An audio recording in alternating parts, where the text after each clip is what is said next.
The following content constitutes a verbatim reading of every legal word contained within a publicly accessible, unsealed, and open court document. The reading may contain minor idiosyncrasies, such as mispronunciations or slight stumbles by the reader. It is important to note the document is freely available to the public in its entirety. The purpose of this reading is solely to recite the words present in the transcripts without any alteration or interpretation of their meaning. This reading is the case of the people of the state of New York against Donald J. Trump. Indictment number 71543/2023, falsifying business records, first degree. These proceedings are from Part 59, afternoon session, page 2666. Good afternoon. Thank you, Your Honor. If I have a second, Mr. Blanche. Pardon me? If I could just have 1 second, Mr. Blanche. Your Honor, I'm sorry. Just for the record, my chambers reached out to the people and defense counsel to see if defense counsel wanted a limiting instruction on the encounter that took place in the parking lot and where Ms. Daniels claims that someone had threatened her. I will not give a limiting instruction unless the defense requests it.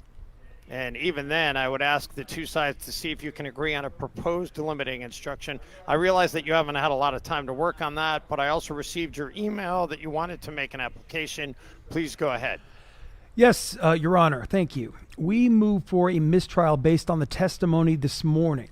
Your Honor, there are a couple of different reasons, but what's clear is that the court set guardrails for this testimony, and the guardrails by this witness answering questions from the government were just thrown to the side. And there is no way to unring that bell, in our view, and the testimony that came out, it was so unduly and inappropriately prejudicial to President Trump and to the actual charges that are at issue in this case, that there's no remedy that we can fashion or we believe that the court can fashion to unring this bell. I mean, the testimony, Your Honor, about the alleged incident back in 2006, a lot of the testimony that this witness talked about today is way different than the story that she was peddling in 2016, Your Honor, which is, from my understanding of what ADAs said this morning, the only reason why this evidence is even admissible, right, is to talk about the information that was supposedly kept from the voters in 2016. There was testimony today about being blacked out, about not wearing a condom, which was after there was testimony from her employer that you had to wear a condom, that there was always a condom worn, the height of the two individuals. The fact that, things like the spacing in the room, the fact that there was a bodyguard outside the room, the power dynamics. She testified. The question was, do you want out of the trailer park? And all of this had nothing to do with this case. And it was extraordinarily prejudicial.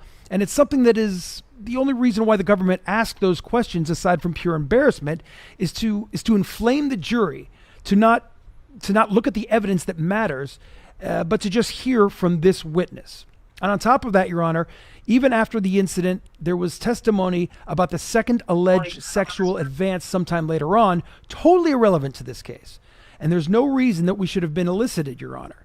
Again, we don't know, we didn't know that this was coming because we didn't get notes on what this witness had said in prep. The last one we got was from last year.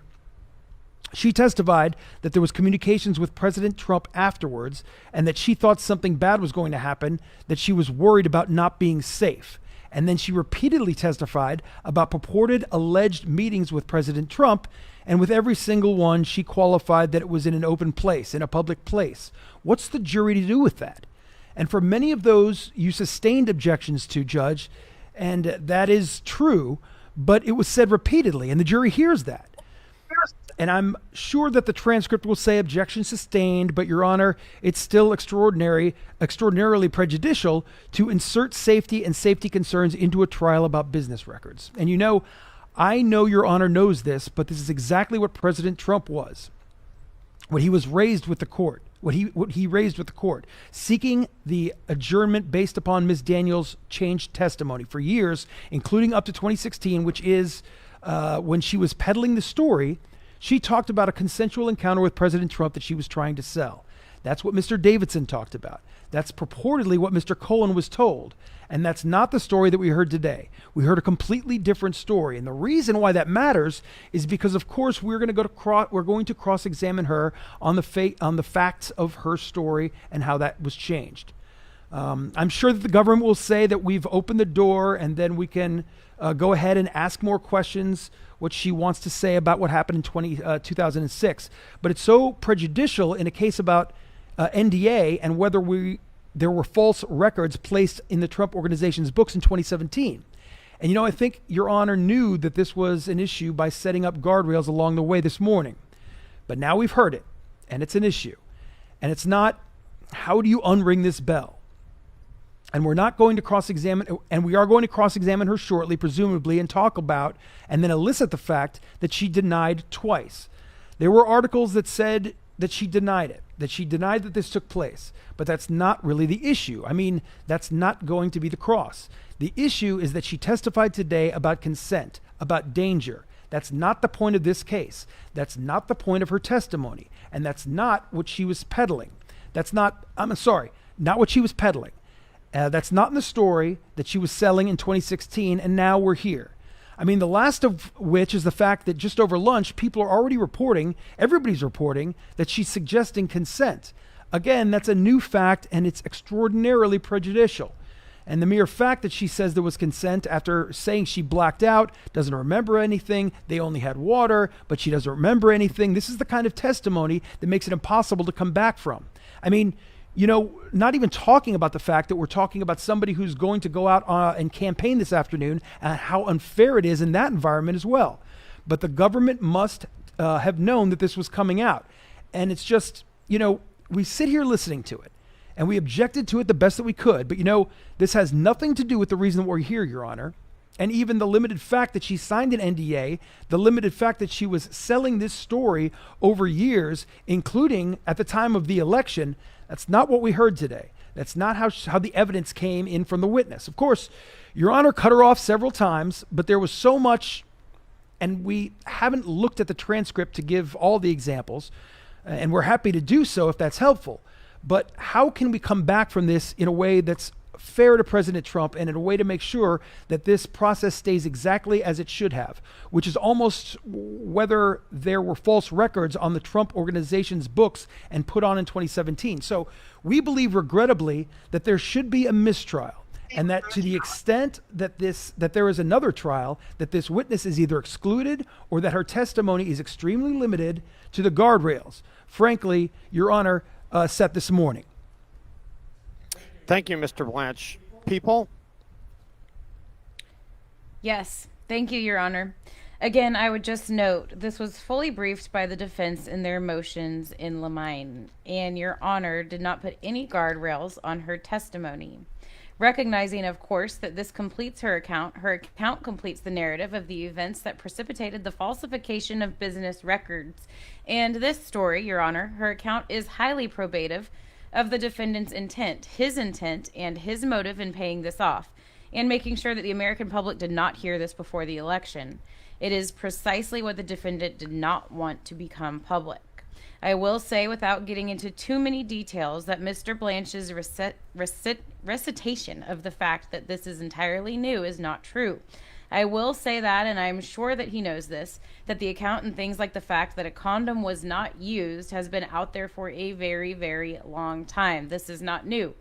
This is not a new account. Now, there were certain details that I told Your Honor that she remembered after a movie in 2019, and I was going to elicit that.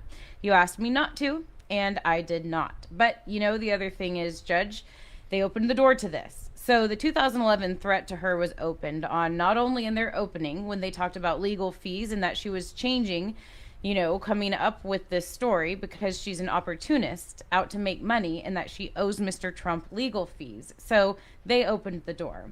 That's the subject of the defamation case. Secondly, they specifically put in an exhibit which was admitted in evidence through Keith Davidson's testimony, where they referenced this threat in 2011, saying that it was not true.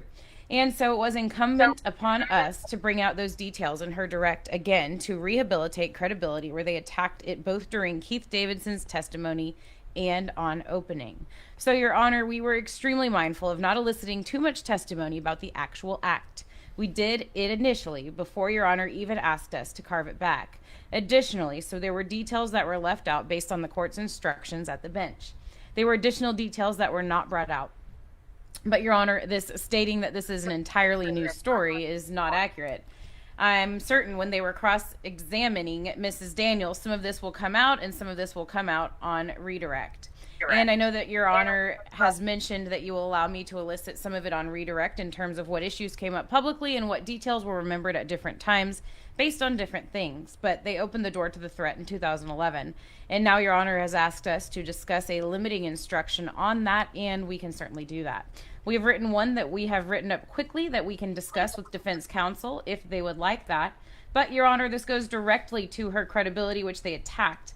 And while I'm sure we'll continue to attack, they opened the door in their opening. They opened the door in Keith Davidson's testimony, and these are not all new details. But at the end of the day, Your Honor, this is what defendant was trying to hide. And in terms of payoff in 2016 before the election, this is an exhibit. If you would, of what they were trying, what Mr. Trump wanted to make sure didn't get disclosed. We have carved back details. We have been mindful of Your Honor's decision, and we have carved it back even before them. So I don't think there is any basis for a mistrial, Your Honor. Thank you. Just briefly, Your Honor, that misses the point a little bit of our argument. The point of the argument is that the reason why this evidence in theory is admissible over our objection is because these in theory are the facts which was presented to Mr. Davidson and Mr. Cohen so that they could elevate whether they could enter into an NDA, and supposedly the fact that the details that were going to be kept from the American people in 2016. That's the theory for this evidence coming in. The problem is that isn't what came in. And so what came in was this extraordinarily prejudicial testimony that has changed over time. And we can't fix that except to cross-examine her, but it has nothing to do with the case.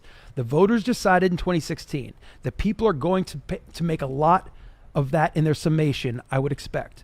And Judge, I don't think anybody can listen to what this witness said and think that that has anything to do with the charged conduct. And it's the kind of testimony that's so prejudicial that you have to run. You have to run the very high risk of the jury not being able to focus on the evidence that actually does matter. Your Honor, may I just add one thing? Mr. Blanche mentioned about the threat and so on. She testified about it directly, that she was not threatened either physically or verbally by Mr. Trump. We made sure to elicit that. We made sure to say she did not say no. At the end of the day, it was the defendant who knew the details. We submit, Your Honor, he knew the details of what occurred in the room. Okay, I can rule on this. All right. As a threshold matter, Mr. Blanche, I agree that there were some things that would probably have been better left unsaid. I think there are some areas that would have been better if the people did not get into them. In fairness to the people, I think the witness was a little difficult to control. And that's why I was permitting some leading to give the opportunity to try to control the witness. It was not easy. Having said that, I do think there were guardrails in place. I do think the court was instructed, the prosecution, that there were certain details that we don't need to get into. And again, I'm not dismissing what you were saying. I do think that there were some things that were better left unsaid. Having said that, I don't believe we are at the point where a mistrial is warranted. There are a few things that go along with that. I will note that where there were objections, the objections for the most part were sustained. Where there was a motion to strike testimony for the most part, that motion was granted as well. I will also note that I was surprised that there were not more objections at various times during the testimony. And in fact, at one point, the court sua sponte objected because there was no objection coming from the defense. So when you say that, you know the bell has been rung. The defense has to take some responsibility for that. The court has done everything that I possibly can do to protect both sides and ensure fairness. That's why, again, I objected on my own. Whether these are new stories or not new stories, the remedy is on cross-examination. And in fact, if they are new stories, the more fodder that I will expect to see on cross-examination, if you have any. I also believe if you want, I will give a limiting instruction regarding the incident at the parking lot in 2011. Just bear with me one moment. Your Honor, can I just object to that? 1 second, Miss Necklace, please. Yes, Miss Necklace. Your Honor, I just wanted to be a little clearer. I did see that you, on your own, sustained it, but we had moved beforehand to try to limit all of this, and Your Honor had ruled that it could come in, and so I didn't want to keep saying objection. That's a very general statement, Miss Necklace. That's not accurate. If you're going to say something like that, be accurate. Well, I'm trying to be accurate.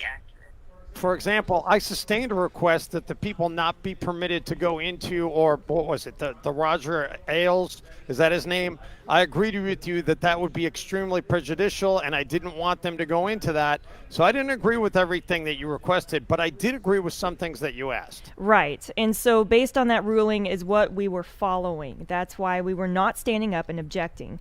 And once Your Honor signaled that you thought it had gone too far, we did start objecting very consistently. But up until that point, we really felt like Your Honor had ruled at the bench that they were allowed to do what they were doing. So I just wanted to be clear on that. Well, we have to agree to disagree on that. I think that I said multiple times to you and to the prosecution that we were going into way too much details. We were going into much more than we needed to. It wasn't necessary. I still believed that it wasn't necessary. Having said that, though, I don't think we've reached a point where a mistrial is in order. I believe that a limiting instruction as to what the incident in 2011 will cure that issue, and I believe that you have a remedy of cross-examination. And as I said before, the more times the story has changed, the more fodder for cross-examination that you have. So I'm going to deny your motion for a mistrial at this time. Anything else? Do you want to discuss a limiting instruction now? Can we approach? Sure. I'm sorry. I think we agreed on most of the language. And can we kick over the last part to you? So here, I will read my version, our version, and then I will read their version. Our version is, we have heard testimony from Miss Daniels regarding a 2011 incident in which she testified about being threatened in a parking lot. This testimony was permitted to explain any impact this interaction may have had on the witness's state of mind, her credibility, and her willingness to publicly disclose aspects of her account. Encounter with Mr. Trump. That's the part we agree on. Our version then says, you must not draw any inference that Mr. Trump was behind any such threats, nor may you draw any inference unfavorable to the defendant as a result of this testimony. The version from the defense says, I instruct you that Mr. Trump had nothing to do with any threat to this witness, and you may not draw any inference unfavorable to the defendant as a result of this testimony. Your Honor, can I just interrupt? I don't like even hearing it right now. This is going too quick, honestly. We haven't even really had time to think about it. Do you want to think about it? Yes, because even hearing it, it sounds like Your Honor is saying, yeah, this has actually happened and we contest it. We're going to have to cross on this. Okay, you can think about it and get it to me Thursday morning. Yes, Judge. Judge, may I have a few minutes to talk to the witness in an effort to just perhaps instruct her to be cautious about any testimony that... Is there any objection to that? No, Judge, no objection. Okay, you can take a minute to do that. Thank you. Do you want to take a picture of this? Yes, please. Let me know when you are ready. I'm ready. As we discussed at the bench, the people submitted a proposed limiting instruction. Then I was also shown the language that the defense wanted to include. And upon further discussion, we've agreed that we are going to take some more time to think about that, and we'll get it back to me by Thursday morning. Yes, Your Honor. Okay. Thank you, Your Honor. Yes, Your Honor. Okay. So with the consent of defense counsel, Ms. Hoffinger has stepped out for a minute to give some instruction to her witness and make sure that the witness stays focused on the question and just gives the answer and does not provide any unnecessary narrative. Ms. Hoffinger, have you had a chance to speak to your witness? Yes, Your Honor. All right, thank you. Let's please get the witness. Witness entering. Good afternoon, Ms. Daniels. Good afternoon. I remind you that you're still under oath. Let's get the jury, please. Jury entering. You may be seated. Do your parties stipulate that all jurors are present and properly seated? Yes. Yes.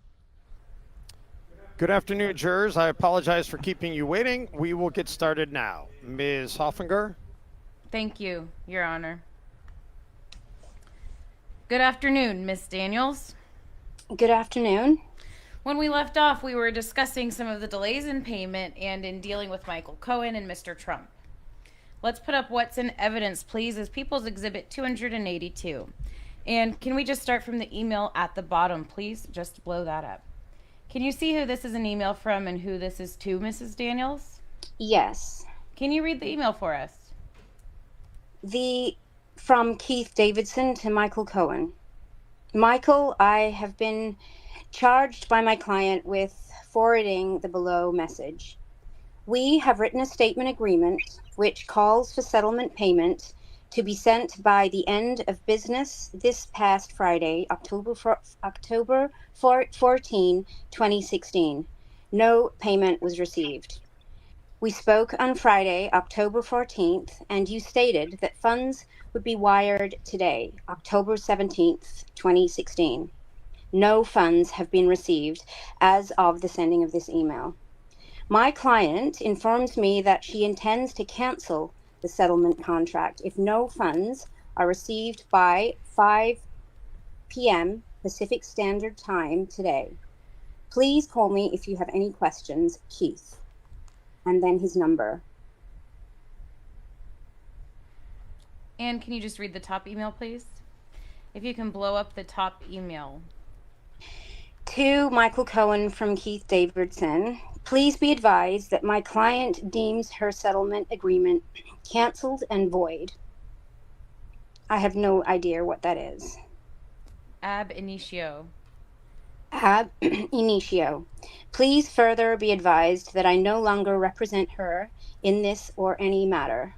Did you authorize the cancellation of this deal at this point? Yes. And why was that? Because the funds hadn't been sent. Now, during the time that the deal was being delayed and when you canceled this and your lawyer on your behalf canceled it, did you speak to a news outlet? Yes. Was it Slate? Yes. And was Slate going to pay you for that? No. Now, at some point, did the deal with Donald Trump and this NDA get revived? Yes. Let's put up, please, for everyone, People's Exhibit 276 in evidence. On or around October 28th of 2016, were you given another NDA or settlement agreement and side letter agreement to sign? Yes. And is this it? Yes. And were the terms in this agreement on October 28th essentially the same terms as the earlier agreement that you had signed on October 10th of 2016? Yes. Just with different dates. And so did this deal include, again, a $1 million breach liquidated damages clause? Yes. And did you sign this agreement? Yes. Okay. Let's just take a look at page 14 of the agreement, page 15 of the PDF. And can we blow up the signature bottom right, please? Thank you. Is that your signature? Yes. Above PP? Yes, it is. And what did you sign it as? What name did you sign? Stephanie Clifford. And can we just zoom out for a second and look bottom left as well to the initials PP? Did you sign your initials there? Yes. What initials did you put in over PP? SD. And is that stands for what? I think that's what it is. Honestly, I don't remember. Okay. Is that for Stormy Daniels? Uh-huh. And did you sign each of the pages of this agreement that way over the initials of yours? Yes. And can you take a look at page 17 of the PDF, please? Do you recognize this side letter agreement? Yes. And can you please just highlight or blow up the signature, bottom right? And did you sign it there? I did. What did you sign it as? Stephanie Clifford. And can we zoom out for a second? Is that page 17 of the PDF? Okay, thank you. Do you recognize the side letter agreement here? Yes. Okay. And who is written in for Peggy Peterson in the blanks? Stephanie Gregory Clifford, aka Stormy Daniels. And for David Dennison in the third paragraph? Can you blow that up? It said Donald Trump. And is it that your understanding that that's who you were signing this agreement with? Yes. And can you just blow up the signature at the end of this side letter agreement, please? And did you sign this side letter agreement? Yes. And did you sign your name above Peggy Peterson, aka Stephanie Gregory Clifford, aka Stormy Daniels? Yes. And what did you sign your name as? Stephanie Clifford. And if we could just scroll over to the date. On what date did you sign that? October 28th. 2016? 2016, right. Thank you. You can take that down. Thank you. Now, at some point after you signed this, did your attorney, Keith Davidson, receive the $130,000? Yes. And from that $130,000, did Keith Davidson and Gina Rodriguez take fees for the deal? Yes. And after they took their fees, did you end up with approximately $96,000? Approximately, yes. I would like to direct your attention now to November 4th of 2016. Let's show the people's 180 in evidence, please. Do you recognize this article that came out in the Wall Street Journal concerning the National Enquirer and Karen McDougal? Yes. Now, shortly before this article came out, did the Wall Street Journal reporters reach out to you for a comment? Yes. And did you respond to their request for comment? No. Can we please show page 4 of this exhibit, please? I think it's paragraph 4. Can you read that? An ABC spokesperson declined to comment on Ms. Dougal or Ms. Clifford. Actually, I think it's a different line. Maybe we could blow it up. Oh. One moment. Do you see the last two sentences? The last sentence? Yes. All right. Do you see that it says Miss Clifford cut off contact with the network without telling her story? She didn't respond to requests for comment. Correct. Did that confirm the fact that you declined for comment? Yes. And why didn't you comment for this article? Because I had an NDA. And you were respecting the terms of that NDA? Yes. And was Mr. Trump elected president approximately 4 days after this article came out on November 8th, 2016? Yes. You can take that down. Thank you. So let me ask you, in 2017, briefly, what was your life like in 2016, 17? Probably the best year ever. I was writing and directing very successful films. I wrote and directed one of the most expensive adult movies ever, and successful adult movies ever made, especially by the company that I worked for. I finally won my Best Director award. My horse that I purchased in Ireland was ranked 8th in the country, and that was a dream of mine.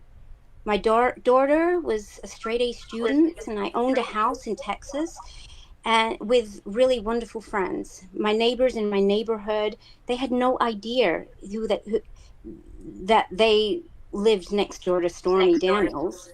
They just knew that I was... Objection, Your Honor. Overruled. They just knew that I lived next to, I won't say my daughter's name, Mom, and it was really good, actually. And you continued to abide by the non-disclosure agreement? Yes, of course. And you did not say anything publicly about Mr. Trump during that time, right? Right. Privately. Let me direct your attention now to January 10th of 2018. Did you come to learn that the Wall Street Journal was planning to write an article now about your experience with Mr. Trump and the $130,000 payment? Yes. And did the Wall Street Journal reach out to you for comment? Yes. And did you comment? No. Why not? Because I was under the NDA. I was respecting that and didn't want to comment. Let me show you now what's in evidence as People's 277. If you can put that up for everybody, please. If you can blow it up just a little bit more. Thank you. Do you recognize that, Miss Daniels? Yes. What is that? It is the statement that was sent to me from Keith Davidson. And Keith Davidson being your lawyer at the time? Yes. And did you sign this statement? Yes. Did you initially want to sign this? No. Were you happy to just stay quiet and not say anything? Objection to the leading. Absolutely. Sustained. Why did you not want to sign it originally? Because it's not true. Because I was told that saying anything at all, anything, was a violation of the NDA. Okay, without disclosing the substance of your conversations with your attorney, Keith Davidson, as a result of his advice, did you agree and sign this? In fact, Yes. did you? You said it was not entirely truthful, is that right? Correct. Now, would you say that it was cleverly misleading? Yes. Objection, Your Honor. Sustained. It was not true in several details, is that right? Correct. And in some details, technically? Objection, Your Honor. I didn't hear the question. Was it in some details technically true? Yes. Did you know at the time that Keith Davidson would be getting this statement of yours to Michael Cohen? Yes. Did you know that Michael Cohen would then be sending it to the Wall Street Journal? Not specifically. Okay, did you later learn that when the Wall Street Journal article came out? Yes. Very briefly, what happened in your life when this Wall Street Journal article came out January of withdrawn. Let's put up People's 181 in evidence, just to be clear what we're talking about. Can you scroll up to the date of this article at the top? When this article came out in early January, January 12th of 2018, did it have an impact on your life? Yes. Briefly, what kind of impact did it have? Chaos. It suddenly, I was in front and foremost, people on the front lawn, my husband asking questions, my friends asking questions, and it blew my cover, I guess, for the lack of a better way of explaining it, to everyone that I rode horses with, everyone in my neighborhood, everyone in my daughter's friends. We were ostracized from our play groups, from the riding stables, from the horse shows. Her dad lost his gig in his band. Objection, Your Honor. Sustained. I'm going to stop you. Thank you. Let me ask you, after the Wall Street Journal article came out, did In Touch publish that article from back in 2011? Yes. That you had given a short interview? Yes. And did you want that article out at that point? No. And that article, when you first gave the interview, were you supposed to have been paid for it? Yes. And did you get paid in 2018 when they released it? No. After that, after this article came out, the In Touch article came out, did Michael Cohen request your attorney that you go on the Hannity show on Fox? Were you aware of that? Yes. And were you requested to go on Fox and to deny any interactions that you had with Mr. Trump? They asked me if I would be willing. Yes. And did you agree to do that? No. Why not? Because I didn't want to. Let me direct your attention now to January 30th of 2018. Were you scheduled on that day? You can take that down. Thank you. Were you scheduled on that day to go on the Jimmy Kimmel show? Yes. How did that come about? Gina set it up. And what was the plan for what you were going to discuss or not discuss on that show? I was not to discuss the relationship or the NDA or anything like that. It was to show that it was to give an example of how I can go on and do promotions and things, but not break the NDA. And what happened shortly before you went on the show? Gina came to my room with some dresses, and they were for me to try on to wear on the show, on loan from designers or whatever. And she came in with it was herself, some people I didn't recognize, and Keith Davidson. And let's put up, please, People's 278 in evidence. Thank you. Maybe just blow it up a little bit. Do you recognize this? Yes. What is this? What do you recognize it to be? This is a statement that was handed to me in my hotel room when I was in town to do the Jimmy Kimmel show by Keith Davidson. And did you initially say no to signing this? Yes. Without disclosing the substance of your conversations with your attorney, Keith Davidson, as a result of his advice, did you sign it? Yes. How did you sign it? Did you sign it in a particular way? I signed it as Stormy Daniels, but I signed it not how my Stormy Daniels signature looks any other time. I have ever written it. Why did you do that? As a tip-off to Jimmy Kimmel. What kind of a tip-off? That either I didn't sign it or that I didn't sign it willingly. Is that because you were upset about signing it? Yes. And is this statement false? Yes. You can take that down. Thank you. Now, did there come a time in February of 2018 that you became aware of Michael Cohen making certain public statements about his paying you and Objection, leading. Sustained. what, if anything, did you become aware of in February of 2018 in terms of public statements made by Michael Cohen about these issues? A reminder, you are listening to a reading of the transcript of the case of the people of the state of New York against Donald J. Trump, indictment number 71543/2023.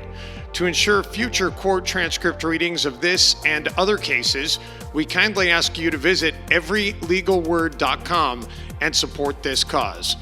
Due to a technical issue in the live recording of this reading, we jump ahead from page 2702, line 6 to page 2708, line 1.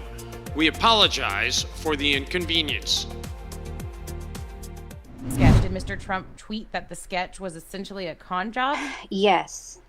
And to your understanding, was that defamation case filed based only on that tweet about whether the sketch was a con job? Yes, it was about the tweet. Did the defamation claim have anything to do with whether or not you were paid for the NDA before the election? No. Did the claim of defamation have anything to do with whether or not you had a sexual encounter with Mr. Trump or any other interactions with him? No. What is your understanding about whether the court in that case made any finding with respect to your credibility whatsoever? There were none. It is your understanding that the court determined in that case that Mr. Trump was free to tweet con job because it was what the court called rhetorical hyperbole? Correct. And is that the reason for something like just an exaggeration? Yes. And as a result of that, the court's finding was that Mr. Trump was entitled to make that tweet. Did the courts in California award Mr. Trump some legal fees? Yes. Just as they had awarded you legal fees earlier? Objection to the leading, Your Honor. Sustained. Is Michael Avenatti still your lawyer? No. Why is he not? Why is he not still your lawyer? Objection, relevance. Overruled. You can answer. Because I fired him. And then later he was found guilty of stealing from not just myself, but from several clients.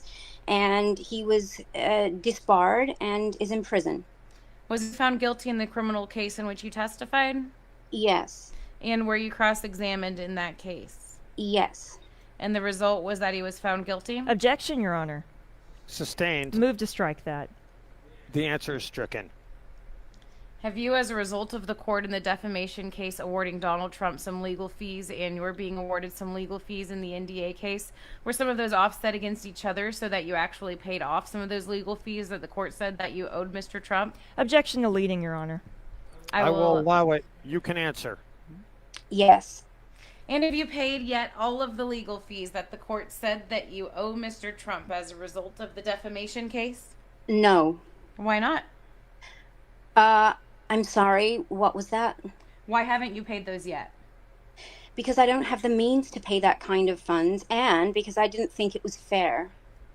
Now, in July of 2023, did Mr. Trump file a proceeding in Florida to recover those additional legal fees? Yes. And do you have a lawyer assisting you with those proceedings? Yes. And is one of those lawyers here in court with you today? Yes. What is your understanding about whether the outcome of this case will have anything to do with the outcome of that proceeding about the legal fees? It won't. So is there any relation whatsoever to your understanding? No. Let me direct your attention now to February of 2021. Did you agree and go on and participate in Michael Cohen's podcast at that time? Yes. Why did you agree to do that? Because I wanted him to apologize to me. And did he apologize to you on that podcast? He did. Was that the first time you had ever spoken to him? Yes. And generally on that podcast, did you discuss a variety of things? Yes. Including your encounters with Mr. Trump? Yes. And did you agree to go on another podcast of Mr. Cohen's in January of 2022? Yes. And generally, why did you go on again? Because we had a good rapport, and this time around, I wanted to ask him ask specifics about as to the Michael Avanti case. And is that generally what mostly you discussed on that? On the second podcast, yes. Now, you mentioned earlier that you were featured in a documentary. Is that right? Correct. And what was it called? Stormy. And what was it about generally? The same as the book. It was generally about my life, focusing more on the 2 years of 2018 to 19. Did it also include information about your experiences with Mr. Trump? Yes. And were you paid to appear or participate in the documentary? No. While not paid to appear or participate in it, did the production company agree to pay you $125,000 for the licensing rights to your materials and your book? Yes. And how much of that have you been paid so far? 100,000. And is that the sum total of money that you had received or will receive from that documentary? Yes.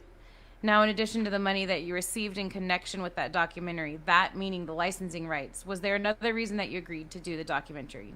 Yes. What was that generally? To get the truth out. The same as the book, to have an updated account. Did you first start on that documentary some years ago?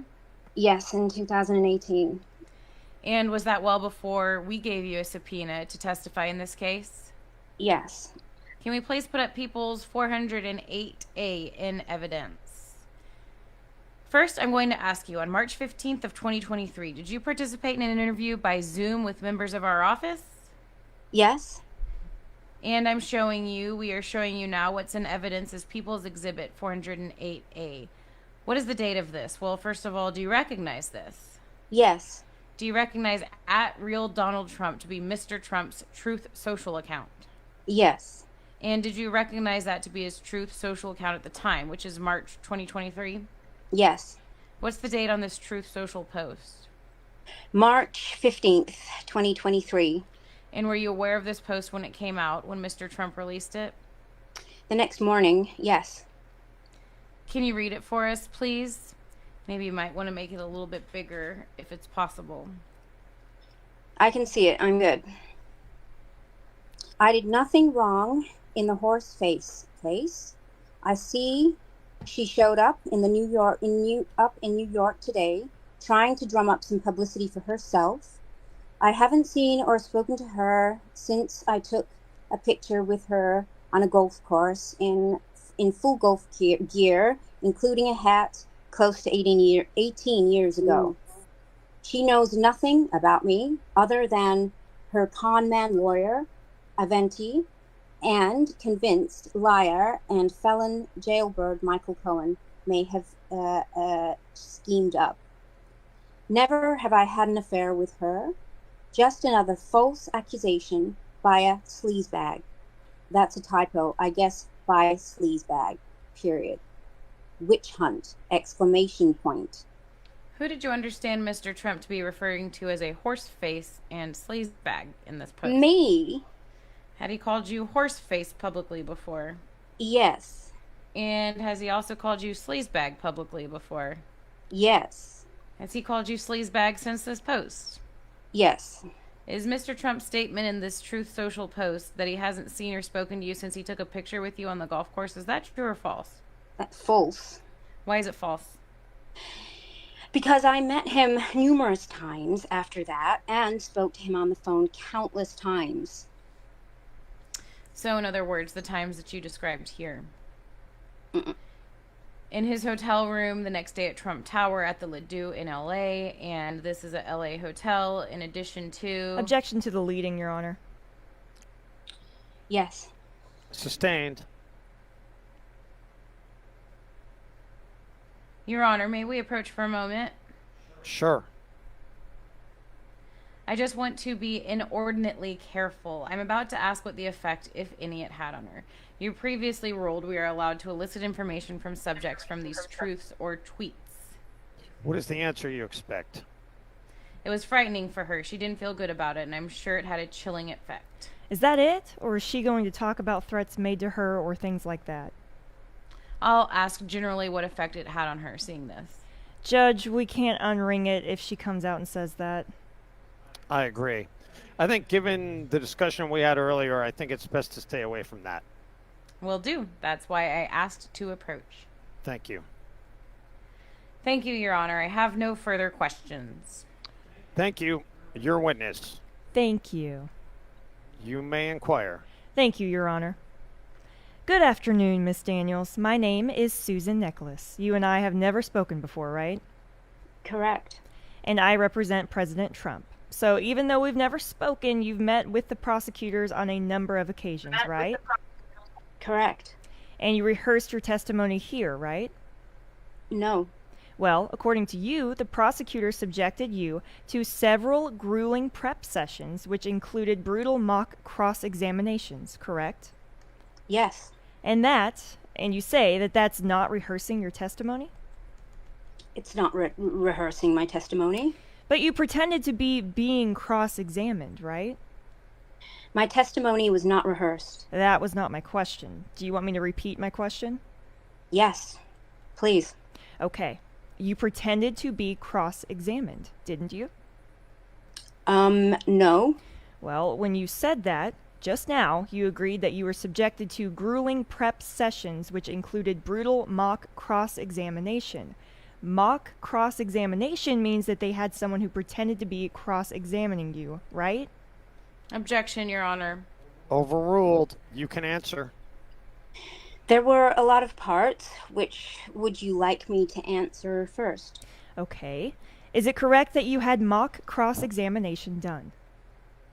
I was asked questions as they would perhaps be asked by the court. But you said on a previous occasion that you had mock cross-examination done to you. I used the wrong word. Mock is not the correct term now that I'm in court. So when you said that before, you were not being truthful?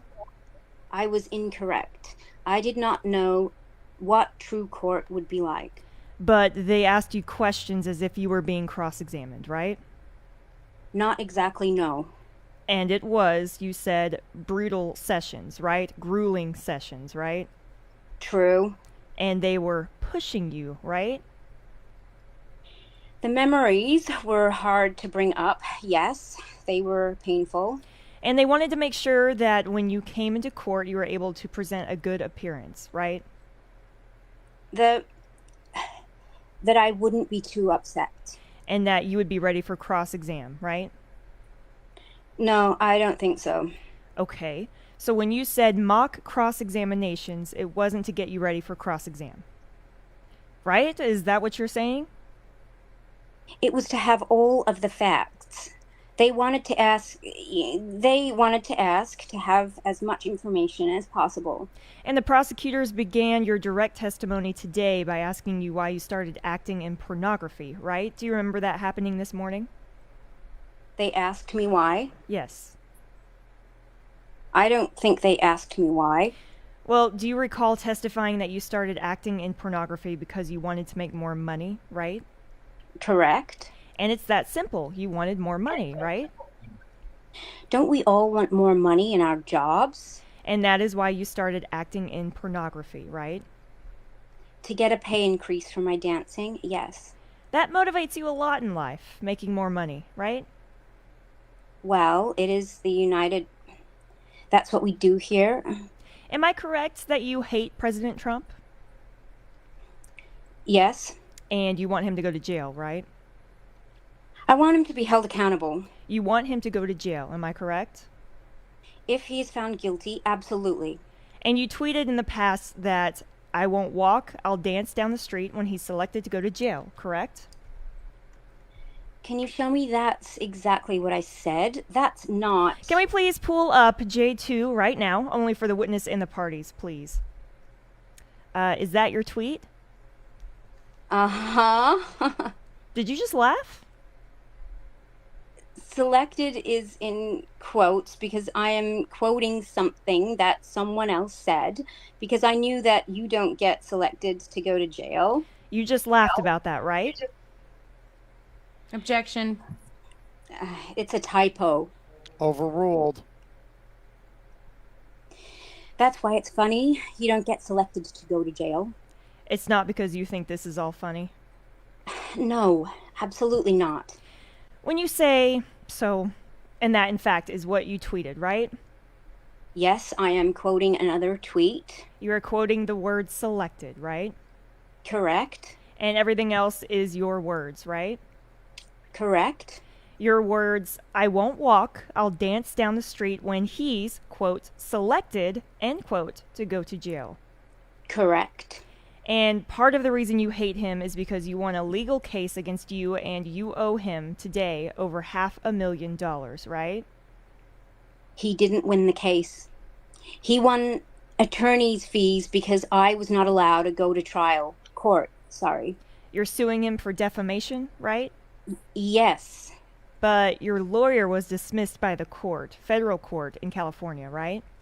Right. So it was not lost. It was dismissed. It was dismissed. That means he won the case, right? He was prevailed, but I was not found to have lost. So the prevailing part is the winning, right? Right. So you agree with me. He won the case and he was awarded over $500,000 in legal fees, right? Correct. In fact, there were 3 awards for legal fees on his part, right? Correct. First, on December 11th, 2018, you were ordered to pay $293,052.33, correct? I'm not sure of the exact dates. Can I show you what's being marked Exhibit J4? Okay. If you look in the top, you see... I see it. You recognize that to be the order, correct? Yes, ma'am. I just wasn't sure of the exact date. I offer that in evidence. Objection. Sustained. That was from October 15th, right? I'm not sure. Well, you see the date on it? It says December. I'm sorry, J4, correct. Occurred on December 11th, correct? Correct. And then you appealed that order and lost, right? Correct. And you then had to pay attorney's fees for the appeal, right? Correct. And that occurred on March 30th of 2022, correct? I don't know the date. Okay. Can we show her what's been marked as defendant's J5? That was March 30th, 2022? Yes, ma'am.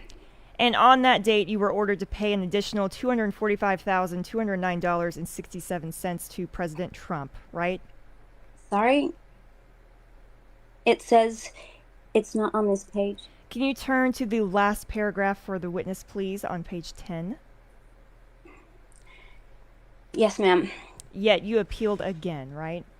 Correct. And you lost that again, right? Correct. And you were ordered on April 4th of 2023 to pay an additional $121,972.56, correct? Same. Could you please show it to me? Sure. Can we show the witness and the parties what has been marked as defendant's exhibit J6? Correct? Yes, ma'am. That was on April 4th of 2023? Correct. So in total, because of your frivolous litigation against President Trump... Objection. Sustained. Because of your cases that you brought that were dismissed against President Trump, courts have awarded President Trump over $660,000 in attorney's fees, correct? Roughly, yes. And then you testified that was set aside by offset by about $100,000 in attorney's fees? Yes. In a different case? Okay, so the total amount in attorney's fees alone was approximately $560,000 that you owe to President Trump, right? About. And that's before interest, right? I would assume yes. And California, you know, has a 10% annual interest on this, right? I did not know. And some of these have been pending since 2018, correct? Correct. And you testified on direct, you were asked, as a result of the offset, you have paid some of the legal fees, correct?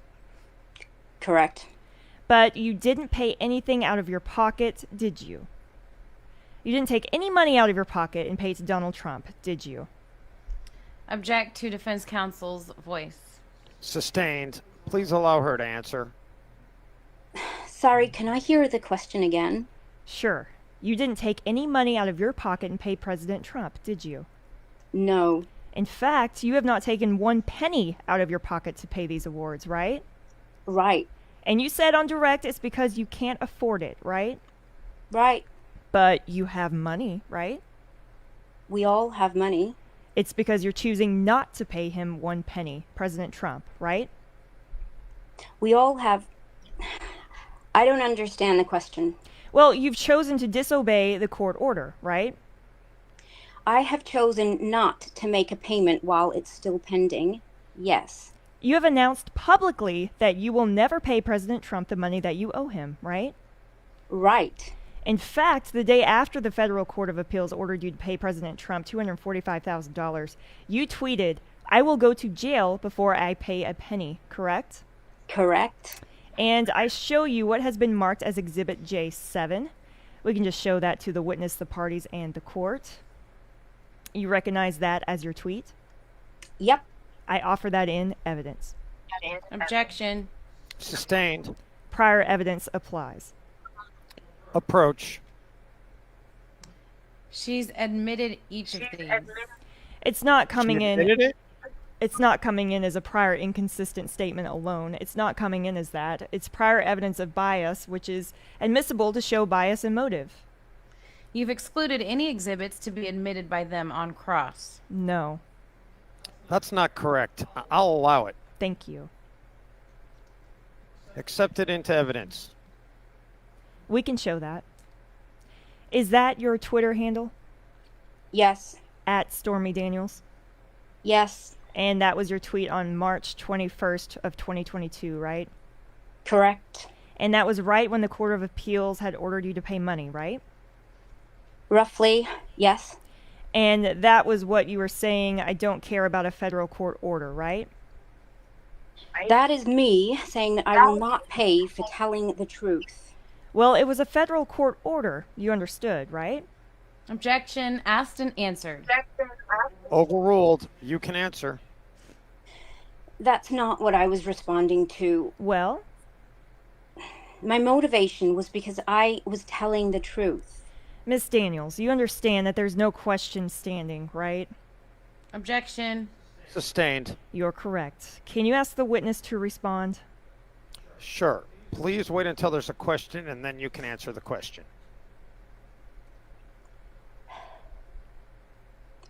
Okay. But you don't care about the court order, do you? Of course I care. So even though there's three court orders ordering you to pay President Trump, you're not going to do that, right? I don't know. Well, isn't it correct? Let me show you what has been marked as J1 for the witness and the parties. Do you recognize that as a tweet by you? Yep. I offer that in evidence, Your Honor. Objection. Accepted. Accepted. We can show it to everybody. Again, that's you, your tweet, right? Correct.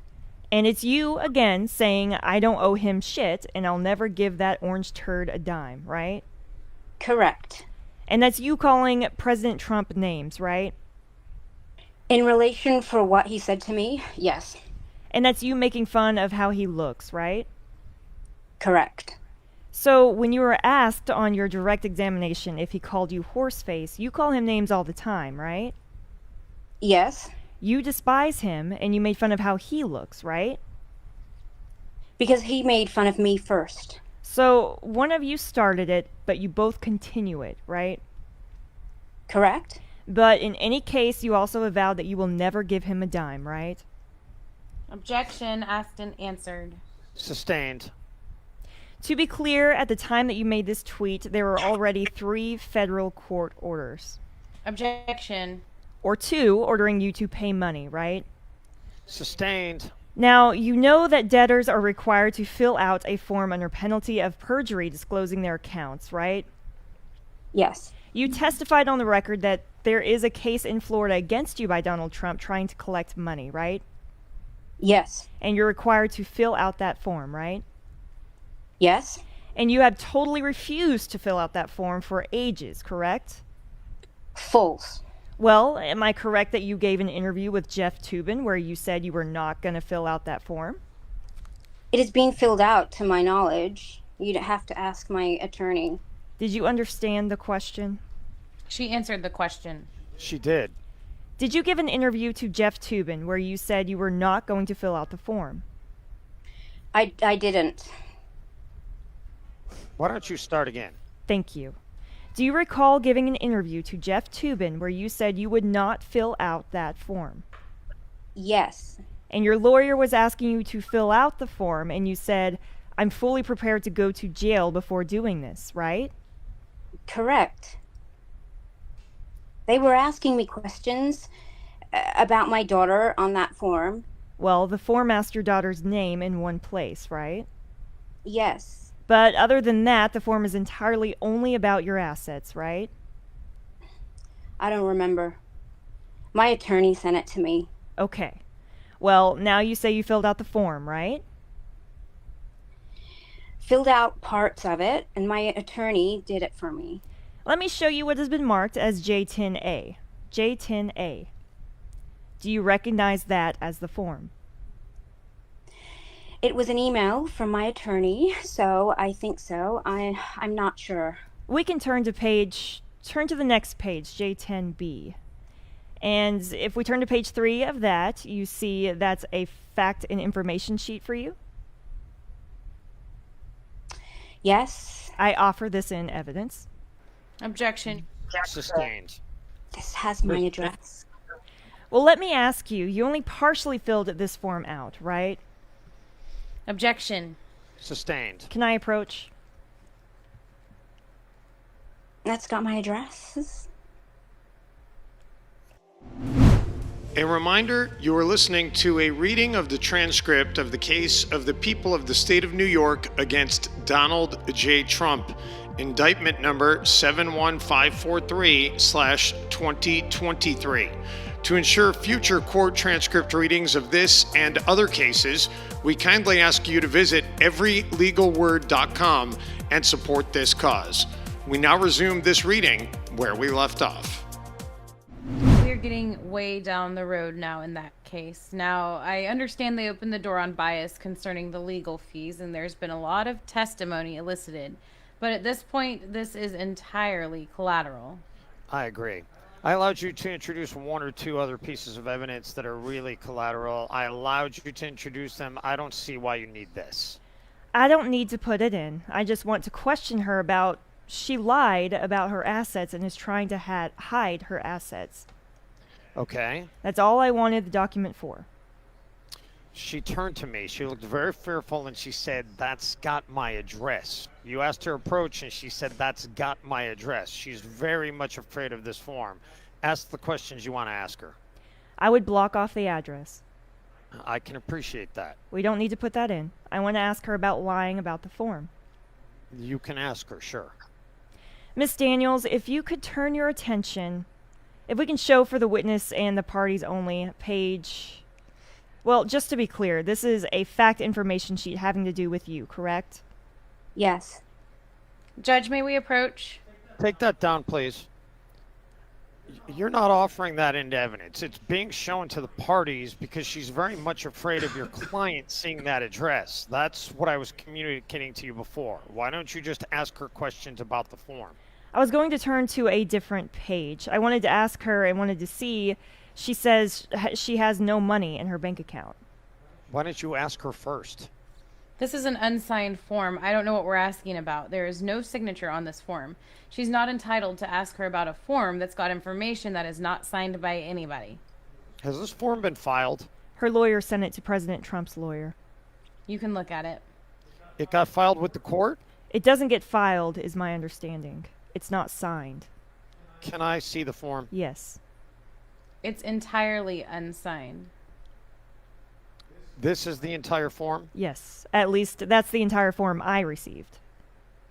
Where is it signed? It's not signed. It's not signed. I was going to ask her. She's been delaying. She won't fill out the form for 3 years, 4 years. She just said, no, I had it filled out. That was her testimony. Here's what we can do. You can hand it to her instead of putting it up. You can just ask her questions, and you can redirect and ask her if this form is signed or not. Her lawyer sent it to Donald Trump's lawyer. I understand her concerns. That's why you can question her. It's a concern he'll know her address. It was sent to her. I'm not going to get into this discussion. You can hand this up to the witness. Are you handing that up to the witness? Yes, thank you, Your Honor. I'm handing you up what has been marked as Defense J10A. That's the document we've been talking about, right? Ms. Daniels, Yes. please answer the Yes. question. Thank you. That's the document you said you testified that you had filled out, right? Objection. I don't believe that was the testimony. Sustained. You said it was no longer true that you were refusing to fill out this form, right? Yes. So this form has been partially filled out, right? Correct. And if we turn to page 3, it asks about your spouse's income, right? Yes. And you say that's unknown, right? Objection. Reading from a document. I'm sorry. Objection. What's the objection? It's not in evidence. Sustained. Well, when you filled out this form, you did not give your spouse's income, right? I won't fill out information that endangers my family or my daughter, no matter what. I'm asking you about your spouse's income, right? Right. And you did not fill out your spouse's income, right? Right. It asks about what cars you own or are buying, right? Objection. Sustained. You also refuse to give that information, right? That's. Oh, actually, that was on there, so yeah. And you said you have no bank accounts, right? Objection. That was not the testimony. Why don't you just ask her, does she have bank accounts? Do you have bank accounts? Yes. Did you tell that on the form that you're required to fill out disclosing that information? I didn't fill out this form. You didn't fill it out. You're still refusing to provide that information, aren't you? Objection. Sustained. Well, have you provided the information you're required under law to provide so that President Trump can collect on the judgments from you? Objection, Your Honor. Sustained. And you refuse to sign the form as well, right? Objection. Overruled. You can answer. I have not filled out. I haven't been given the form to sign. It went to my attorney, and he has not returned it to me to sign. Didn't you testify a few minutes ago it came to your email? From my attorney. He has not filled it out. And now you, in fact, own a home, don't you? No, I do not. Well, isn't it a fact that in 2022 you tweeted that you had earned so much money from making pornography that you had just paid for your new ranch home? I didn't tweet that. I didn't own a home, and I do not own a home. So when you tweeted that, that was false? We did not end up buying that house. And am I correct that at that time you said you made $1 million in a book deal and in the surreal life, and you're just now doing the same job you've always done and loved doing, and that you've just paid for your new ranch home? I would have to see that tweet. Okay, we can pull up J17. Isn't that correct? You said you just made $1 million. I said I have made $1 million. And you said I just paid. You said I just paid for my new ranch, right? Yes. And that was on December 11th, 2022, right? Yes. So was that a lie? I pay rent on the ranch. I don't say I purchased it. Is that what you meant when you tweeted to the world that you just paid for your new ranch, that you were paying rent? Yes. With $1 million. Isn't it true that you have been hiding your assets because you don't want to pay the judgment against you? No. Didn't you set up a trust in the name of your daughter? No. And isn't it true that you're hoping that if Donald Trump is convicted, you'll never have to pay him the more than $500,000 you owe him? I hope I don't have to pay him no matter what happens. Now, while you've been refusing to pay President Trump the money that you owe him, you've also been making money by claiming that you had sex with President Trump, right? Are you talking about the book? Yes. And you've been making money by claiming you had sex with Donald Trump for more than a decade, right? I have not been paid for interviews in the United States, if that's what you mean. Well, that was not my question. My question was, you've been making money by claiming to have had sex with President Trump for more than a decade, right? I've been making money by telling my story about what happened to me. And that story, in essence, is that you say you had sex with President Trump, right? Yes. And that story has made you a lot of money, right? It has also cost me a lot of money. Now, just going back, isn't it a fact that before you started making money off of claiming you had sex, you were denying that you had sex with President Trump, right? Because of the NDA, yes. The NDA was signed in 2016, right? Yes. Isn't it a fact that in 2011 you spoke with a prominent lawyer named Gloria Allred about whether you could sue President Trump for money, right? I don't remember what was talked about in that conversation. But I also told her that I had sex with Donald Trump. You claim you told her you had sex with Donald Trump. Is that what you're saying? Yes. Do you remember writing a book called Full Disclosure? Yes. I show you what has been marked as Exhibit J11. That's just for the witness and the parties and the court, please. You recognize that as the book that you wrote? Yes. It's called Full Disclosure, correct? Yes. Your Honor, if we could just put that in evidence, just the picture of the cover, not the book. I'll allow it. We can show that to everybody. That's the cover of the book you wrote, right? Yes. And you stated in this book that Gina Rodriguez arranged a phone call between you and Gloria Allred to tell your story, right? Correct. Who is Gina Rodriguez? She is a talent manager. She was someone who helped you on several occasions to sell your story, right? Correct. In 2011, she arranged for you to speak with Gloria Allred, right? Yes. Who is Gloria Allred? She's an attorney. She's a prominent attorney who has represented lots of women who have made money from men by threatening to sue them, right? Objection. Overruled. Is that correct? Yes. I actually turned down her offer. Okay. And in fact, you told Gloria you had a phone call with Gloria Allred. Correct. You described to Gloria Allred your story about President Trump, right? Yes. And you told Gloria Allred that you did not have sex with President Trump, didn't you? No, I did not say that. I told her that I did. I want to direct your attention to page 194 of Exhibit J11G, which will show just to the parties and the witnesses. Okay. If we could blow up for the witness where it starts with, I barreled, that paragraph. You see that? Can you read it to yourself where it starts off with, I barreled? Am I correct that you had a conversation and you said in a prior statement that you gave Gloria Allred an extremely abbreviated version of your interactions, leaving out sex, right? Yes, during that phone conversation. When I met her in person later, I told her everything. All right. I'm talking about what you wrote in your book. This is your book, right? Objection. Overruled. This is your book, right? Yes. And in your book, you said that you left out sex and anything in the least bit interesting, right? Yes. And then Miss Allred asked you, is there anything else, right? Right? Yes. And you said no, right? Right. And then she said, well, I can't do anything else for you if that's all there is, right? Correct. And you wrote, I hung up and that was that, right? Correct. I did not tell her all the sex details, and I did not trust her. And she wanted me to accuse him of forced, basically rape. So I did not continue that conversation. None of that is in your book, is it? No. Right.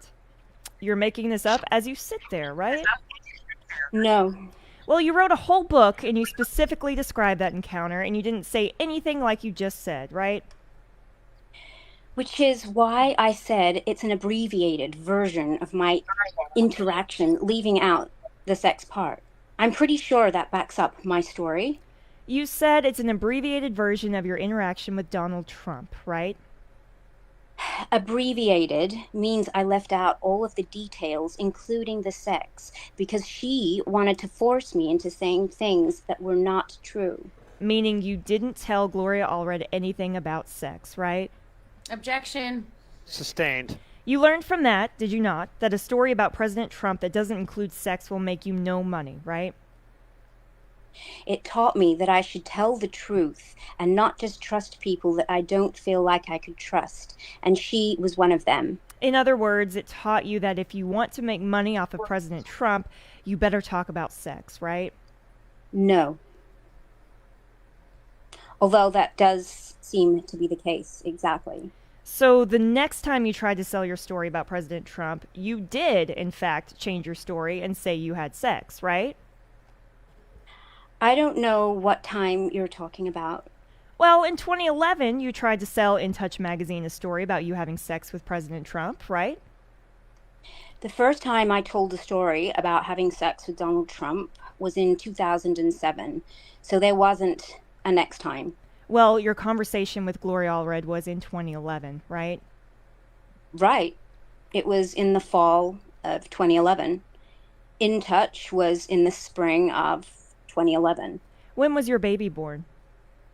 What was that? When was your baby born? Objection. Overruled. Just tell us the year. 2010.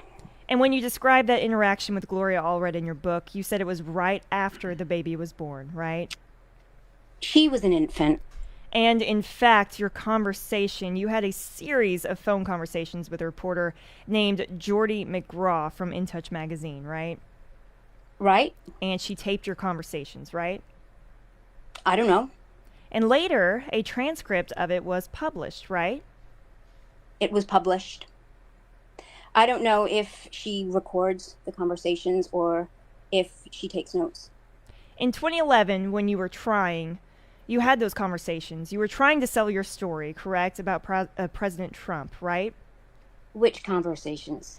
Well, the conversations you had with this reporter from In Touch magazine, right? Yes. And you thought you were offered $15,000 to be paid when the story ran, right? Correct. And am I correct that then Michael Cohen threatened to sue the magazine if the story would run? That's what I was told. At the same time, I don't know. At the same time you told In Touch magazine that you had sex with President Trump, you had your lawyer, Keith Davidson, tell thedirty.com that you never had sex with Donald Trump, right? I had him send them a notice to take down what they had written. And you denied having had sex with President Trump, right? Right. Because I was afraid. Well, on the one hand, you're telling the story to In Touch magazine that you did have sex, and at the same time, you're telling E! magazine, or thedirty.com, that you never had sex with him, right? It was not the same time. The Dirty came after I was threatened in a parking lot. You sure? You sure about that? Yeah. They ran it a couple of times, I think. I'm not sure. It was not until I was afraid. And am I correct that you made a statement in 2011 to E! Online where you said that, to E! News, that the story about you having sex, in your words, was bullshit? I never gave a statement to E! I was asked what I thought about all this stuff, and I said I thought it was bullshit. Well, you said the story was bullshit, right? Yes, but I did not refer to the act. The fact that there was a story and that they were trying to publicize it and put it all over these gossip sites is bullshit. So you're saying now that was not a denial? No. You're saying it was bullshit that it's going to be reported. Is that what you're saying? Yes. And that's at the same time you're trying to make $15,000 off of this story. Is that correct? Yes. And isn't it a fact that what you said depended on who would pay you money? No. Well, one place you say, I didn't have sex. The other place you say, I did have sex. And it depends on who's paying money, right? Objection, Your Honor. Overruled. False. I did 60 Minutes with Anderson Cooper, and they gave me 0. We'll get back to that. I'm back in 2011, right? You understand that, right? Yes. And Anderson Cooper is in 2018, right? Yes. So, in 2011, I'll repeat my question. One place won't pay you money. You say you didn't have sex with President Trump. Another place that's offering you $15,000, you gave an extensive interview saying you did have sex with President Trump. It was a 15-minute interview. It was the only one I did, and I turned down all of the other ones for money. But the answer to my question is yes, isn't it? No, it's not. And when you say it was a 15-minute interview, it was a 22-page article, wasn't it? Yes. And that's 22 pages of transcript, right? I don't know. And you're a fast speaker, but you think you speak that fast that you could generate 22 pages of transcript in 15 minutes? Objection. Sustained. I don't know. And you, in fact, never received that $15,000. Correct. That was because, as you said, President Trump said your story was false and Michael Cohen threatened to sue, right? I don't know the exact reason why. I did not run. I know that. And you claim that in 2011, after you sold your story to In Touch, you were approached by a man in a car? By what? A man in a car. Yes. And according to you, this man threatened you and your infant daughter? Correct. He threatened your lives, you said. He implied to it, yes. In 2011, when this supposedly happened, you didn't tell anybody about this supposed threat to yourself and your baby daughter? I told my close friends. Well, according to you, that threat happened while you were on the way to exercise class? Correct. And right after it supposedly happened, you say you actually went to that exercise class. I didn't go to the class. I went to the restroom in the class. You went to the restroom. After that, you went to the class, right? No, I did not return to exercise class. I waited until they were done with the class. But you did not tell anybody at that class. You didn't tell your instructor that you had just supposedly been threatened? No, I lied to her and told her that my baby had a blowout in her diaper, and that's why I was crying in the bathroom. You didn't tell anybody else in the class about it? No, I left before I came out of the bathroom anyway, and they'd all left. They had left before I came out of the bathroom anyway. You never, before this instant, said you were crying about it, did you? That was the first time you ever said that? No, it's not. 1 minute. Isn't it true that you wrote about this in your book, right? Yes. And you said that you went right to the bathroom and you must have looked crazy because the instructor yelled after you, "Are you okay?" right? Correct. You said you responded, "She had a blowout. I'll be there in a minute."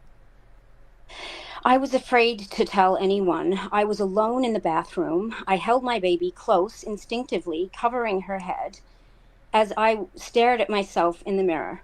You were shaking still, but less now, correct?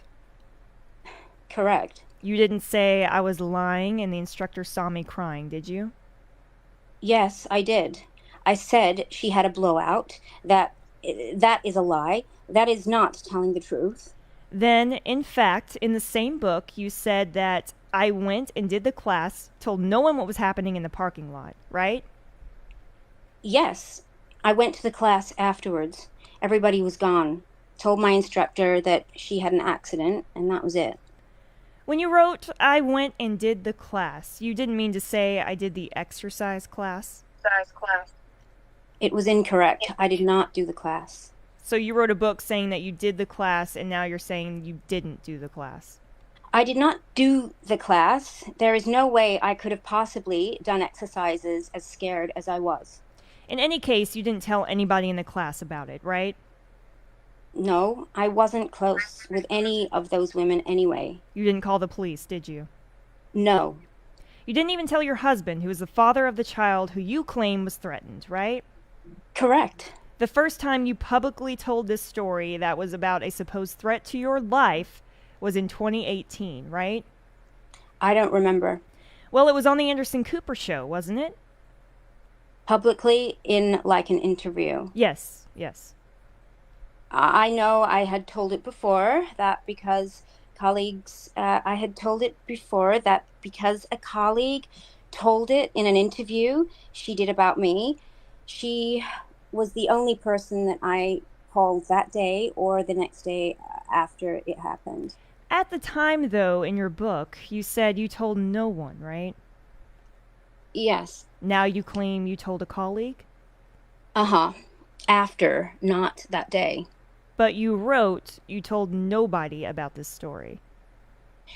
Which I said in the book, as you just read, I told nobody about it, about that day or the days that followed. So the first time you mentioned it publicly was 7 years after it supposedly happened, right? Yes. And for 7 years, it's your claim that you kept this story secret from your husband, right? I kept all of it a secret from my husband. Your daughter's life was in jeopardy, and you did not tell her father, right? Right. But when you went on Anderson Cooper and were interviewed, you decided to announce it to the world, right? Correct. And the reason you told this story in 2018 is you were using it as an excuse for why you never publicly said before that you had had sex with President Trump, right? I don't understand what you were asking. Well, you used this supposed threat that happened to you as an excuse to tell people, this is why I didn't talk publicly. I was afraid, right? But I did talk publicly. Well, when did you give a public interview before 2011, before 2018? I talked publicly on the speakerphone on set multiple times. On a radio show in 2007, I told the story. Okay, Miss Daniels, I'm asking about an interview, not what you supposedly told friends. An interview on the radio show, that was an interview. When was that? 2007. Which show was that? A radio show in Tampa. And you didn't say the person's name, did you? Yes, I did. Are you sure? I wrote it down on a piece of paper and it was shown in the video. That is what you claim now, you said then, but what occurred is... Objection. Overruled. What occurred is, obviously, you were asked 4 famous people you slept with. Yes. And you wrote down 3 people's names. I don't remember how many names I wrote down. It might have been 3 or maybe 4. It was never made public? Correct. What is, you claim, the public story that you claim you told before? I mentioned Lake Tahoe and the hotel room, and that's pretty obvious. It is about Donald Trump. In 2018, when you went on TV, you said, with Anderson Cooper, you never told the story publicly before because I was threatened. Correct. And you blame that on Michael Cohen, right? No, I blame it on the man in the garage. But you had said that you believed that Michael Cohen was the one who sent that man in the garage? I did at the time. I was wrong. At the time, you hated Michael Cohen? Absolutely. But now you and Michael Cohen are buddies? I wouldn't say we are buddies. You went on his podcast a couple of times. To have him apologize, and he did. You hosted his podcast, right? No. You didn't take over his podcast and post it on your site? It was not his podcast. My podcast is called Beyond the Norm. His is called Mea Culpa. When you say you went on his podcast to have him apologize, you went on to talk about your story, about supposedly having sex with President Trump? Correct. And on that podcast, he told you he had nothing to do with any supposed threat made to you, right? Correct. And by the way, both you and Michael Cohen share a desire to make money off of seeing President Trump go to jail, right? Objection as to Michael Cohen. Sustained. You have a desire... I'm sorry, what was the question again? Withdrawn. In 2018, you went on The View and repeated your story about this guy that supposedly threatened you, right? Yes. And at that point, you had a sketch artist draw a picture of what the man supposedly looked like. Michael Avenatti hired a sketch artist. You announced it on The View? Yes, he did. You and Michael Avenatti were sitting right next to each other? Correct. He was your lawyer, right? Yes. And when you say he did it, you did it with him? No, he hired the artist and surprised me with it. Honestly.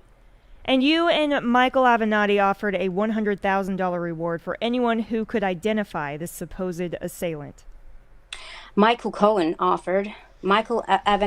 offered a $100,000 reward. I would never agree to that.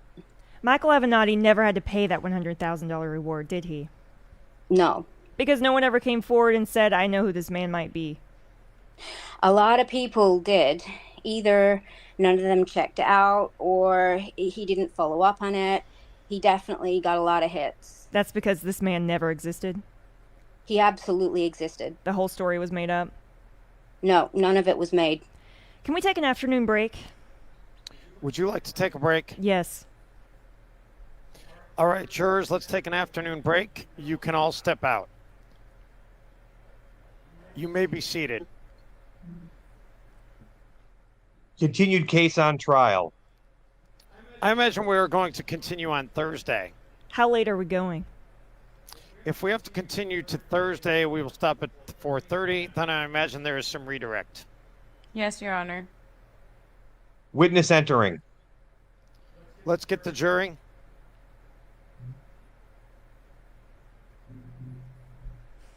Case on trial continued. All jurors are present, properly seated. Ms. Necklace. Before the break, just a few minutes ago, we talked about an E-Online article. Do you recall that? Yes. And you said that you were quoted in there as saying that the story is bullshit, right? Yes. You said what you meant by that, you weren't denying that you had sex with him. You were discussing this is a bullshit thing to do, right? Yes. If we can show that. Do you remember saying to E! Online that you vehemently deny the story about you and President Trump hooking up after Trump had played the golfing event and then meeting up multiple times after that? No, I do not remember that. If we could show the witness what has been marked as defendant's J42. Turn to page 3 of that. Am I correct that you previously said that you vehemently deny the story about the two of you hooking up after Trump had played in a golfing event and vehemently denied meeting up multiple times after that? I did not give that statement. I never gave a statement directly to them at all. You're saying that this is not true. That's your testimony? I am saying that I did not give a statement denying the story. It says Daniels herself told E! News that she is not commenting, but the story is bullshit. That is one comment. So you're saying where the article says you have vehemently denied this, the article is false. Is that what you're saying? Yes. Turning back to, in 2011, you were denying to thedirty.com that you had sex with President Trump. I never spoke to dirty.com. I couldn't have denied it. They put up a statement. I was asked if I wanted Keith Davidson to have it removed. I absolutely wanted to have it removed. I didn't confirm or deny anything to that dirty. I never spoke to them. Well, your lawyer did? He told them to take the story down. Whether he speaks to them directly or not, I don't know. All I know is he wanted it down and they took it down. Keith Davidson was your lawyer? He was Gina's lawyer. This is how I met him. She said, "Do you want to have my attorney take it down?" I said, yes. You asked him, you authorized him to deny that story was true and to get it taken down, right? No, I did not. I authorized him to have the story taken down. Now, in 2016, you claim you have been threatened and you were afraid for your life, right? Yes. But at that point, and were you afraid for your life, you had been told, don't talk any more about Trump, otherwise your life and your baby's life will be in danger, right? Correct. And so you decided, well, I'm going to sell my story, right? I didn't just decide that. I was given advice from someone to do so.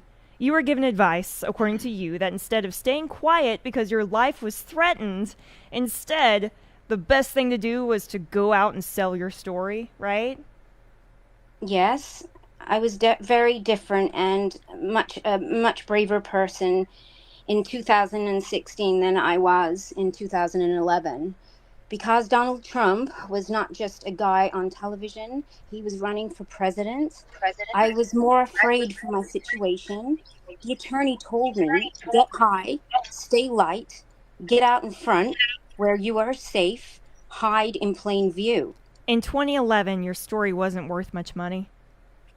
I don't know what it was worth. I turned down many offers. You turned down or tried to get $15,000. You couldn't get that? Correct. Now, in 2016, you say that you were afraid, but the story was worth a lot of money for you now, right? Correct. And you then had Gina Rodriguez go out and try to sell the story, right? Correct. I didn't care for how much. I just wanted the story out there, which is why I had a press conference set up for free. And you didn't give a free press conference, did you? I didn't have to. You were looking to get extort money from President Trump, right? False. Well, that's what you did, right? False. And just when we're talking about your fear, your supposed fear that you supposedly felt is totally based on the supposed incident that took place in 2011 that you never told anybody about, right? I am really sorry. I can't always hear you step away. I'm so sorry. When you say this fear that you say you were under in 2016 is based on the supposed incident that supposedly took place 5 years earlier that you still hadn't told anybody publicly about, right? It was not a supposed incident. It was a true incident. I had told a lot of people. You hadn't told your husband, right? No. And then, because you had that fear, you decided to do exactly the opposite of what that person had told you to do, right? Which person? That supposed guy who showed up in that parking lot. Correct. So you weren't really very scared, were you? I was terrified. I decided to change my tactic. It was a new ball game. This is a big difference between a reality TV star and someone running for office. The truth is, you saw your opportunity to make it known. You had Gina Rodriguez try to sell your story to the National Enquirer. I saw my opportunity to get the story out. I didn't put a price tag on it. This is why I did every interview for free. You didn't do any interviews for free at that point? Correct. And I want to show you what is in evidence as People's Exhibit 117A, which are texts between Gina Rodriguez and Dylan Howard of the National Enquirer. If we can put that up and turn to page 2, and if we can blow up the part that starts with Stormy Daniels. If we can go to the prior line. This is in evidence of text between Gina Rodriguez and Dylan Howard. Do you see in the first box, it is dated June 28th, 2016? Yes. And Gina, and you see where it says from G? Yes. There is a redaction? Yes. Do you see that? I represent to you that is Gina Rodriguez's email address that has been redacted out. Am I correct that she says Stormy Daniels in the next box? She says, I have her? I'm going to object as asking this witness what someone else said. It's in evidence. If you can confirm that this is what it says, that is what it says. And then Dylan Howard in the next box asks, is she ready to talk, right? Yes. And it says, I thought she denounced it previously in the next box, right? Yes. I don't know who Wide Eye Communications or Dylan is. But you had, in fact, denounced it previously, right? I don't know what this is in reference to exactly, specifically. I'm not asking you about it. I'm going to ask you to let the witness finish. Sustained. Had you denounced it previously? I don't know. What is previously? Did you denounce the story that you had said that you had not had sex, though she denounced it previously?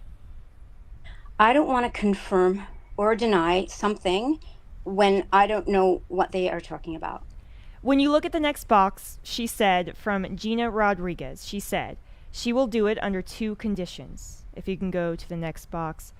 And then she doesn't want to go on record about it, but will tell her story through a source. It says, she had sex with him. She wants $100,000. Do you see that? I do. And that was in June of 2016, correct? Correct. And President Trump was running for President of the United States at that point, correct? Correct. And you had authorized Gina Rodriguez to try to sell your story, right? Correct. And you wanted to do it through a source, right?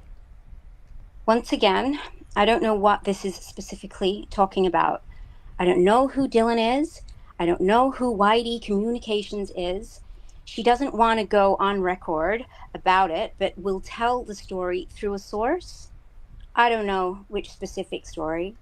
Is it about sex? Is it about being threatened? You want me to comment on something when I don't know what the context, what that's not fair. Putting aside the text, I am asking you a question. My question to you is, in June of 2016, had you authorized Gina David to sell your story under the condition you would tell it through a source? I authorized Gina Rodriguez to shop the story so I could make it public. One of your conditions was that you were telling it through a source, and the other was that you get $100,000, right? I don't remember that, no. You don't remember those being your conditions? No, because they were not my conditions. Before this date, I had a press conference set up for free. Okay, but you didn't do the press conference. No, because Gina came back into the picture. I hadn't been talking to her in a long time. So to be quite honest about the chance to get the story out and make some money, yes. You wanted to get some money? Get the story out and make some money. You wanted to do it anonymously, right? No. You said Gina Rodriguez's statement there was false? I don't know what she is referencing to, so I'm not going to say her statement is false. And turn to page 4. Look at the second box from the bottom, and you see it says on the top box, what happened with Stormy Daniels' interview on Trump? And then Dylan Howard responds, let's discuss this week. And Gina says, okay, she's asking. This is in July of 2016, correct? Correct. Were you, in fact, pushing again that you wanted to sell your story? I was pushing that I wanted to sell my story, yes. And that was in July of 2016, right? Yes. And if you turn to page 6... Why don't we stop at this point? All right, jurors, let's call it a day.